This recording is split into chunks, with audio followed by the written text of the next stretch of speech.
ના દિવસે અહીં જે મેળો યોજાય છે તેની અંદર સતત સવારથી સાંજ સુધી શ્રદ્ધાળુઓનો પ્રવાહ શરૂ જ રહે છે દાદાના દર્શન માટે।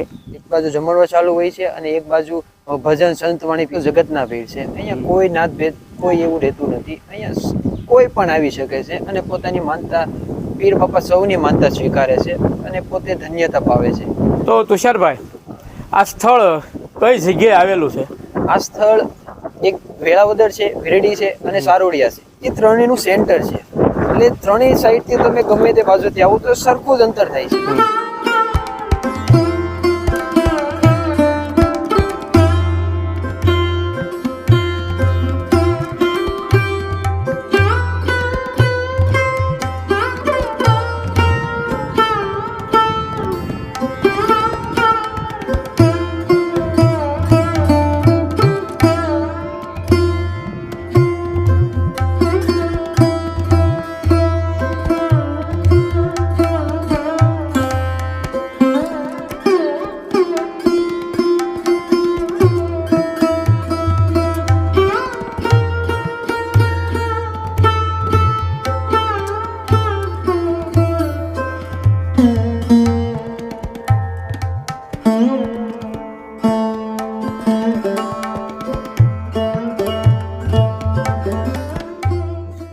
નમસ્કાર મિત્રો, સ્વાગત છે તમારું અમારી ચેનલ લોહંગ ટ્રાવેલમાં।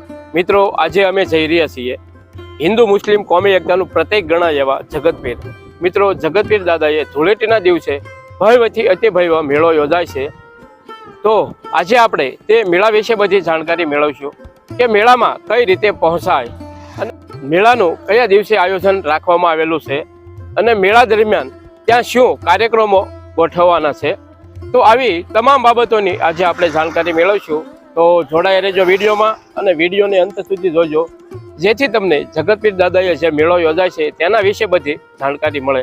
અને મિત્રો, આ વિડીયો તમને પસંદ આવે તો વિડીયોને લાઇક કરજો, તમારા મિત્ર મંડળને શેર પણ કરજો અને તમે ચેનલમાં નવા હો તો ચેનલને સબસ્ક્રાઈબ પણ કરી લેજો, જેથી તમને અમારા આવનારા વિડીયો સૌથી પહેલાં જોવા મળે।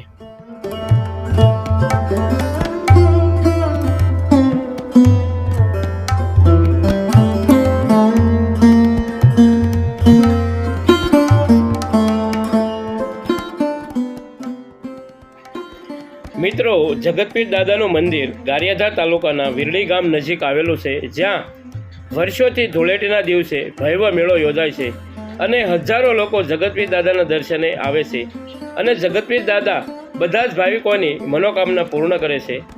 મિત્રો, જગતપીર દાદાના મંદિરે કઈ રીતે પહોંચાય? જે ગારિયાધાર શહેરથી માત્ર 6 કિલોમીટરના અંતરે આવેલું છે અને તમે છાવરકુંડલા અમરેલી સાઈડથી આવો તો વાયા વેળાવદર અથવા મોટા સારોડિયા થઈને પણ આવી શકો છો અને તમે જેસર બાજુથી આવો તો લુવારા ગામ નજીક ગોમતીના પુલ પાસેથી ડાયરેક્ટ વિરડી થઈને તમે જગતપીર દાદાના દર્શને આવી શકો છો। અને મિત્રો, આ વર્ષે ધૂળેટીનો મેળો 25/3/2024ના રોજ રાખવામાં આવેલો છે અને દર વર્ષની જેમ આ વર્ષે પણ ભજન અને ભોજન બંને રાખેલ છે।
તો મિત્રો આપણે અત્યારે પહોંચી ગયા છીએ જગતપીર દાદાના મંદિરે અને મિત્રો આપણી સાથે જોડાયા છે તુષારભાઈ.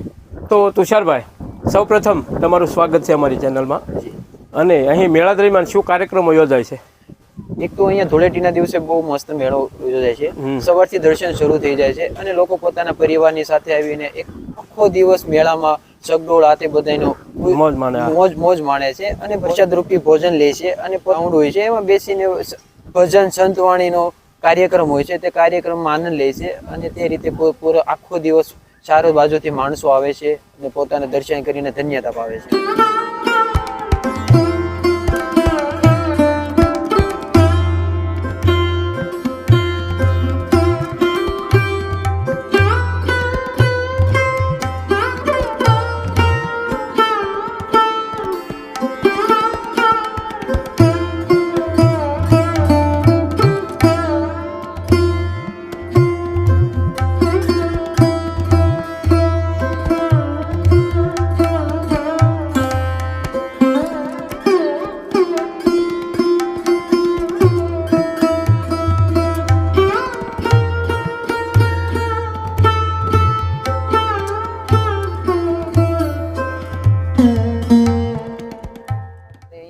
દર વર્ષે ધૂળેટીના દિવસે મેળો યોજાય છે. ત્યારે સૌપ્રથમ તો સવારે જે મંગળા આરતી કરીને ત્યારબાદ દર્શન શરૂ થઈ જાય છે અને આ એક સ્થળ એવું છે કે જે વેળાવદર, વેરડી કે સારોડિયા ત્રણેયનું સેન્ટર છે. અહીંયા સવારથી દર્શન શરૂ થઈ જાય છે અને લાખો શ્રદ્ધાળુઓ અહીંયા આવીને અને તે દિવસે અમારે અહીંયા એક મેળા રૂપી એક માહોલ સર્જાઈ જાય છે અને સૌપ્રથમ સૌ માનતા લઈને આવે છે. માનતાનો સ્વીકાર થઈ જાય છે અને ખજૂરની માનતા ચડે છે. અને બીજી કઈ માનતા ચડે ખરી પીર દાદા? બીજી ખજૂરની માનતા ચડે કે પોઈટ ચડાવે છે પીર બાપાની, જે સોપારી ધરવામાં આવે છે, ફૂલ ધરવામાં આવે છે અને મેં તો જાણવામાં આવ્યું છે કે મીઠું પણ ધરવામાં આવે છે.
જય જગતપીર દાદા. જય જગત.